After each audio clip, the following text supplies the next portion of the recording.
2012 F150 XLT 5.04x4. In the 7+ years I've owned the truck, the majority of its lifetime, it's always had or been in some need of some relatively concerning repair. Always something different, of course, and every time I think, well, this is something new that I guess just happens to me. Every time I do the same thing by going to YouTube to start researching the problem and see if it is at least similar to what anyone else has experienced. Every time I get the same results. It pulls up pages and pages of with the Ford community, as they like to be called, of common Ford truck issues, and every time my problem is anything but new or rare or unheard of. So this time, of course, as usual, I knew I had a unique problem that would stump the community. And this time, as usual, I was wrong. This newest to me issue is what is known as no crank, no start. I know this now because after regular, even mild usage of a Ford product, you might just insert the ignition key, turn it in, yup, no crank, no start. It can just abandon the idea of creating explosions inside the engine to produce power to make it move.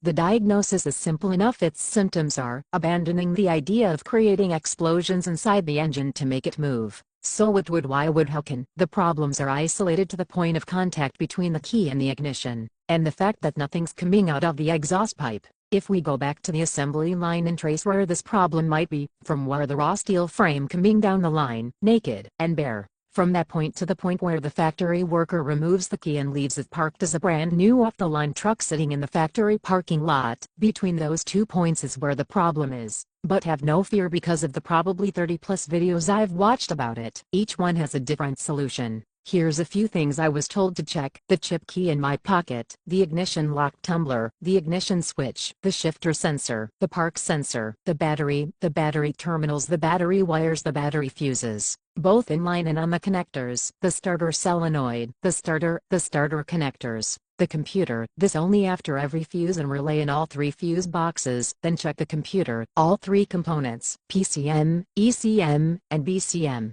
The computer programming, in all 3 or only one, the throttle sensor, the MAF sensor, the crank sensor, the cam sensor, the oxygen sensors. Of course, it could just be a simple short in the wiring harness that is composed of no less than 5 miles of cleverly hidden and impossible to reach tiny wires grouped and tightly wound together by either a Monday morning hungover employee or a Friday afternoon employee who just wants to go home. It could also be that I'm just not this truck's favorite person anymore and it hates me. Whatever the issue this time, it's at best a week's worth of testing components with my multiple $1,000 computer software and specialized tools designed for this very and only issue that luckily I'd had stashed just for this. If you're lucky like me though, you'll have multiple friends that insist they can fix it simply because them testing things is better than me testing things. Once you've lost all these friends from arguing well into the darkness of night about its cause, it has to go to a shop where they get to it when they can, after researching the most expensive solution and preparing a bill that will send you refinancing your neighbor's house because yours can't get enough new mortgage money to pay for it.